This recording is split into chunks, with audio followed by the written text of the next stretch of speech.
సంపాదించింది నీతిమంతుడు అనుభవించుగా. నీ బిడ్డలు కొంతమంది కాష్టము మరి కల్పించలేదా?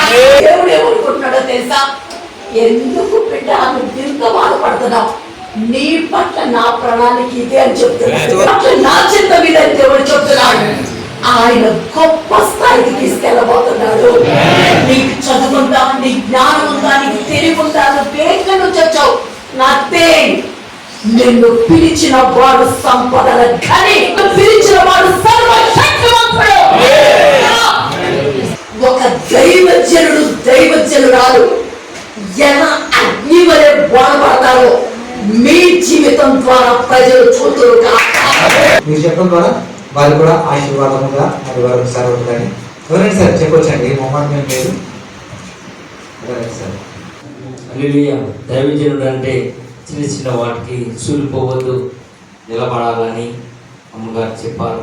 ఎందుకంటే కరువులో కూడా మరి ఆ విధురాలు నిలబడ్డట్టుగా మనము కూడా అలా నిలబడాలని నాకు ఆ వాక్యం తాకింది. రమ్మగారు చెప్పి ప్రతి మాట కూడా పరిశుద్ధ ఆత్మలే మాట్లాడి ఉన్నారని నమ్ముతున్నాను. ఎందుకంటే అమ్మగారు నిలబడ్డప్పుడు పరిశుద్ధ ఆత్ముడు ఆమెలో నుండి చూశాను. దైవజనురాలు దేవుని యొక్క వాక్యాన్ని బోధిస్తున్నప్పుడు రెండు విషయాలను దేవుడు నాతో బలపరిచినట్లు ఆ యొక్క లేఖనాన్ని నేను నా యొక్క హృదయాన్ని గురించుకున్నాను. మొదటి ఏంటంటే ఏలియాని గురించి ఏలియా పోషింపబడ్డాడు అనేటువంటి మాటనే మనం వినుచు వచ్చాం. కానీ దైవజనుడు ఎలుట ద్వారా ఆ కుటుంబమే పోషింపబడిందని ఒక గొప్ప సత్యాన్ని ఇది నా మొదటి సెక్షన్లో తెలుసుకున్నాను. దేవుడు మీ బిడ్డలను ఉన్నత స్థలంలో ఉంచబోతున్నాడు అనే దైవజనురాలు మాట్లాడారు. ఈ రెండు విషయాలు దేవుడు నాతో మొదటి సెక్షన్లో మాట్లాడాడు. మేము బ్యాగ్ కొనుక్కోవాలని చాలా అనుకున్నాం కానీ అవట్లా. కానీ రోజు మా కోరిక మరి మీ ద్వారా నెరవేర్చారు. దీన్ని బట్టి మేము చాలా సంతోషంగా ప్రభుని స్తుతిస్తూ మీకు మాట్లాడారు. మీ కళ్ళు కనిపించవు. అవునండి. మరి ఎలా సేవ చేస్తున్నారు? పాస్టమ్ గారు డ్రైవ్ చేస్తారు. ఈ రోజు రావాలండి, కొంచెం సిక్ వల్ల రావాలి. నేర్చుకోండి 3 గ్రామాల్లో చేస్తామండి. మీరు కళ్ళు లేకుండా పాస్టమ్ గారు స్కూటీ నడిపిస్తూ 3 గ్రామాల్లో చేస్తూ ఈ బ్యాగ్ కొనుక్కోవాలనుకుంటున్నారా? ఇప్పుడు దేవుడు మీకు ఈ బ్యాగ్ పంపించాడా? దేవునికి స్తోత్రం. హల్లెలూయా. మీ బ్యాగ్ ని దేవుడు నిండారుగా ఈ మీటింగ్కి వచ్చి నేను చాలా బలపడ్డానండి. మరి నా సాక్ష్యం ఏంటంటే మేము 2013లో సేవకు వచ్చాము. కేడీపేట దగ్గర నాగపురం.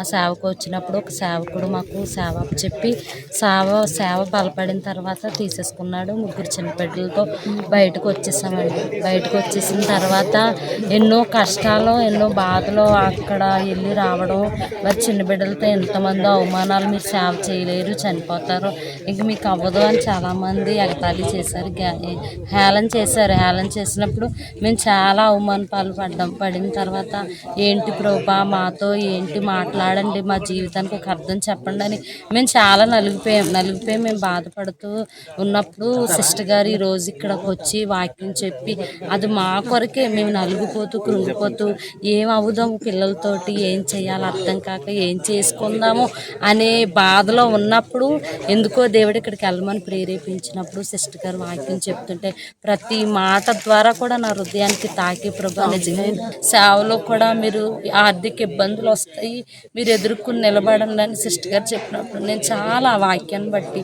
నేను బలపరచబడ్డాను.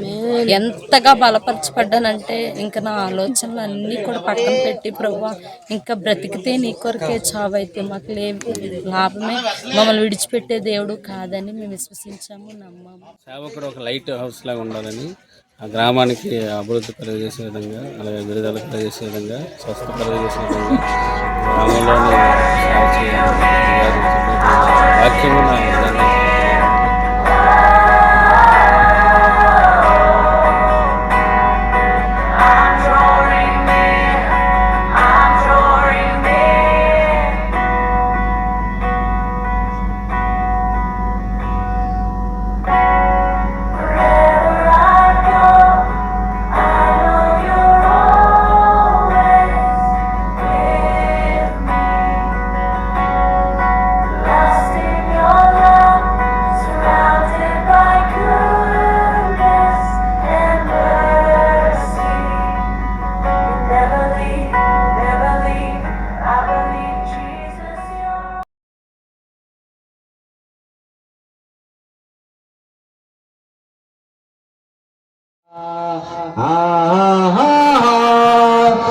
ప్రతి ఒక్కరు ఆనందమని ఎవరు మనం కూడా వద్దండి.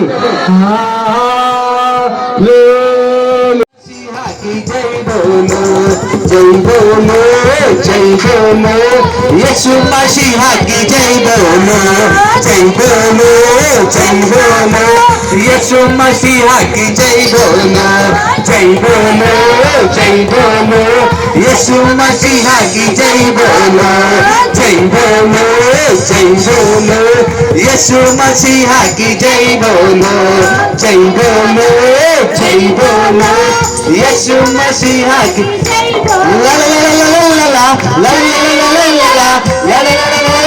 ला ला ला ला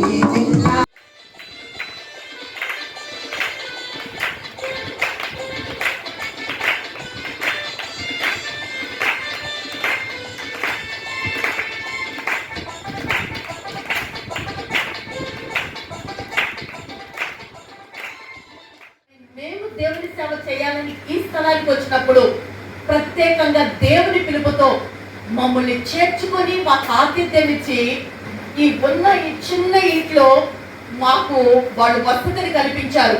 దేవుడి గృహాన్ని దీవించును గాక. తెల్లవారుజామున నాకు ఒక కల వచ్చిందండి. ఇక్కడ ఈ యొక్క మందిరము స్థలం, ఈ స్థలములో విస్తారమైన పని జరుగుతుందండి. ఇది జరగదు, ఇది దేవుడు అనుకుంటే జరుగుద్ది. హల్లెలూయా. దేవుడు ఈ సంస్థను ఆశీర్వదించబోతున్నాడు. అందును బట్టి దేవునికి స్తుతులు చెల్లిస్తున్నాం. అలాగే ఎందుకు ప్రభువా నాకు పిలిచావు, ఈ పిలిచినందుకు ఇలాగ ఉంచడానికి పిలిచావు అనేసి ప్రార్థన చేసి రోజులున్నాయి, కన్నీరు కార్చిన రోజులున్నాయి. ఎందుకు ప్రభువా ఈ పరిసర నేను ఒగ్గేస్తాను ప్రభువా, ఈ పరిసర నేను చెయ్యను అన్న పరిస్థితులు కూడా ఉన్నాయి. ఎందుకంటే కుటుంబ బాధ్యత, కుటుంబం కోసం, పిల్లల కోసం దేవుడు ఎప్పుడైనా నిలబెడతాడు ఒక నమ్మకము నాకు ఉన్నది. అయితే దేవుడు ఈరోజు నేను భ్రమ పడుతున్నామో అనేసి అనుకున్నాను, కానీ దేవుడు ఈరోజు ఖచ్చితంగా భ్రమ కాదు, అది నిజం అనేసి తెలియజేయడం జరిగింది. ఎందుకంటే మరి దేవుడు ఇచ్చేవాడిలాగా చేస్తాడనేసి ఒక నమ్మకం. అయితే మీరు నాకు ఈరోజు మీ ద్వారా నన్ను బయలుపరిచారు. నేను నీడలో ఉన్నాను, తెరసాటును ఉన్నాను, ఇప్పుడు బహిరంగ చేశారు అమ్మగారి ద్వారా. నేను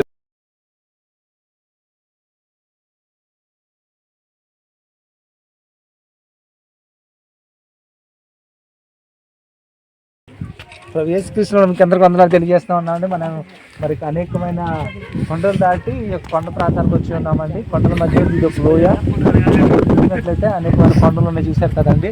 ఇటు సైడ్ కూడా కొండలు మా పక్కన ఉన్నాము. ఇది దట్టమైన అడవి ఉన్నది. ఇది ఇక్కడ చూసినట్లయితే పాస్టర్ గారు చెప్తున్న విషయం ఏంటంటే ఇక్కడ అనేకమైన జంతువులు రావటం జరుగుతూ ఉంటుంది. అడవి పందులు అనేవి, పులి అనేవి, మరి ఎలుకబంట్లు అనేవి ఈ స్థలంలో తిరుగుతూ ఉంటాయి అని చెప్తున్నారు.